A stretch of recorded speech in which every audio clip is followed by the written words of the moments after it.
Moving on to a nightcap game, we have the College Game Day special here. Game day will be in Happy Valley for number 6 Oregon at Penn State. Number 3, it's a whiteout game from what I hear. Penn State's favored by 3.5 at home, which, if you guys know anything about spreads or anything like that, that's what you get for having home field advantage. So Vegas says this is pretty much a 50-50 game.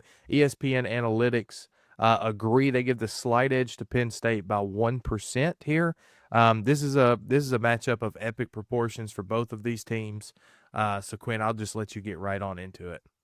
Yeah, no, congratulations, Penn State and Oregon. We're finally going to see you guys play against the football team that has a pulse, and I am excited because this is going to be a huge, huge game. And for the Oregon fans, they're like, "Hey, we played Oklahoma State, so did Tulsa," you know. Just saying. Uh, Look, all jokes aside, both of these teams have played pretty good football against their lower competition. Oregon absolutely like did disgusting and vile things with the hopes and dreams of Mike Gundy. It was bad. Like I would not advise people let their children in the room for what I watched. I was at an antique store with my wife watching what Oregon was doing to Oklahoma State, and I felt bad. So I you were sitting felt there with Mike bad. Gundy in an antique store then, huh? Yeah, Old exactly. washed up. Got it. um, man, I'm really excited for this game. Look, this is a lot of ways. Look. I'm gonna call space space. We picked Notre Dame and Penn State last year in the playoff, and I said, and I quote, "I'm done. I'm done. I love you, James Franklin. I've had this back and forth thing with you for years. I can't trust you, and that's not changing. Okay, I can't trust you. It's unhealthy. The relationship I had with James Franklin, me and you both, Freddie. Yeah, I know. Look, we're having an AA meeting right here, buddy. This our relationship with James Franklin was unhealthy for our souls. Okay, Chase has always been right. I hate to say that. I'm glad he's not here to take this in. Okay, the man arguably, at least Brian Kelly beat Alabama back in 2020, 2022. At least he got that big win there. What's James Franklin's big win, man? He beat Ohio State back in 2016. He's been coasting off of it for a decade. Okay, he cannot win big games. I don't think it's going to change here. That squad Dan Lanning's got is super good. Oregon is going to be another really big threat for the postseason again this year. Honestly, until Phil Knight croaks, Oregon is probably going to be in the playoff every single year because that man is just he has opened up his checkbook to unlimited money to the University of Oregon until he dies. Okay, so I'm taking Oregon in this game. I know it's going to be great. It's going to be a great game.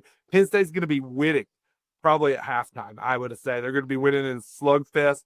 It's going to be all of them, and then in the late third, Oregon's going to start driving, and they're going to go take the lead, and then Penn State's going to sputter, and then Oregon's going to drain a bunch of clock and kick a field goal, and then Penn State's going to go score a touchdown and make it a 2-point game and kick an onside, and then Oregon's going to get the onside, and then Penn State's going to force a 3-and-out using all their timeouts, and then they're going to get sacked and run out of time and lose the ball game.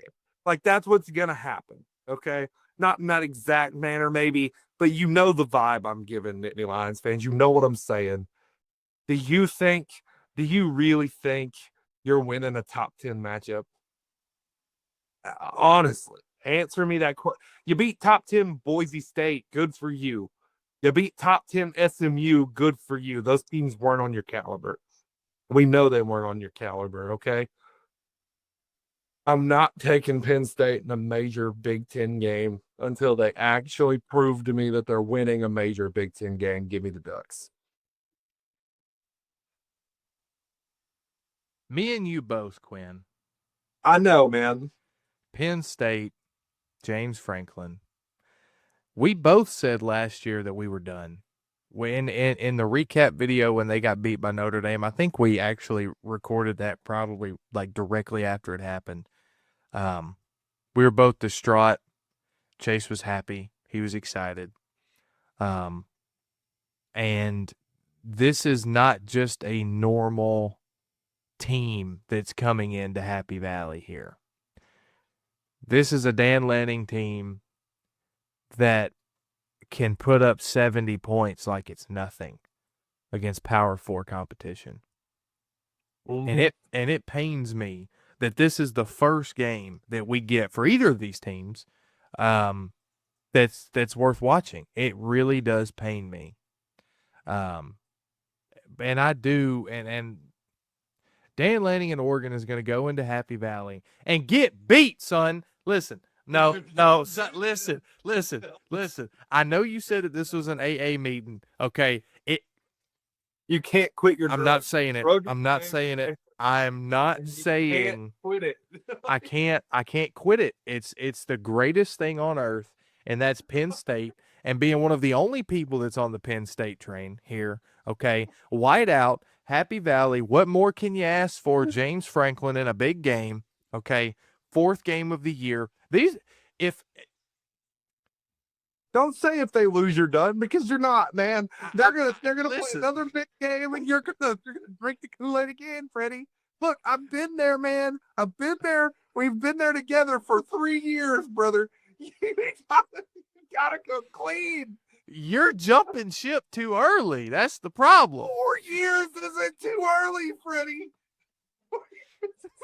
They finally got a quarterback. They got some receivers this year. Their defense is good like always. Okay, the biggest problem has been the quarterback play, and the skill position players have always sucked outside of Saquon Barkley and a couple of other running backs over the course of the last decade.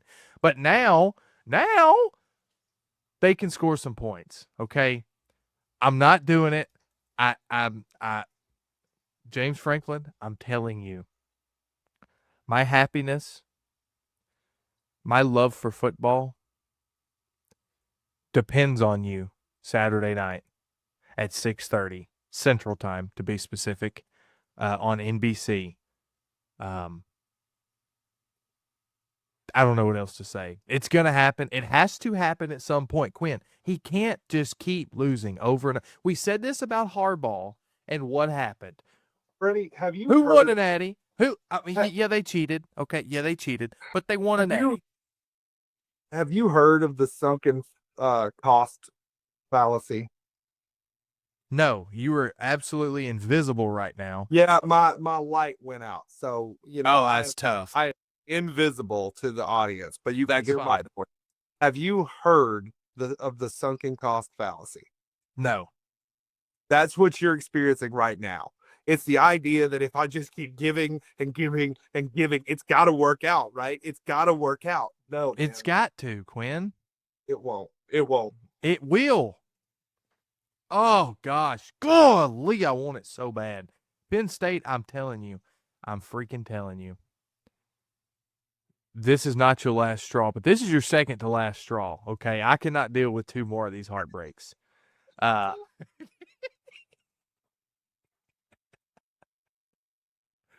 I love it, dude. I wish Chase was here for this one. Golly, dude. Oh, we're split here. Oregon and Penn State. I know Chase is going to Oregon. Guys, let us know down below which which of these two teams do you think is going to win this game and by how much. And subscribe as always. We are here every week delivering content, 6-7 videos a week for you guys. Let us know how we're wrong. Subscribe, share to your friends, the whole nine. I'm Freddie. I've been joined with what used to be Quinn. Now he's imaginary. Yeah, no, I'm imaginary like Penn State's chances of winning this. Stop it. Now, okay, now you're just a hater, okay? No, you sucked all of the energy out of the room. That's exactly what you did. You just it's gone. Oh. Oh, I'm going to be laughing on Sunday when finally I get to taste of victory with James Franklin and Penn State, and I know that you jumped off the ship early and you're going to regret it. I won't regret. I won't. All right, guys. I appreciate you watching. We'll see you next time.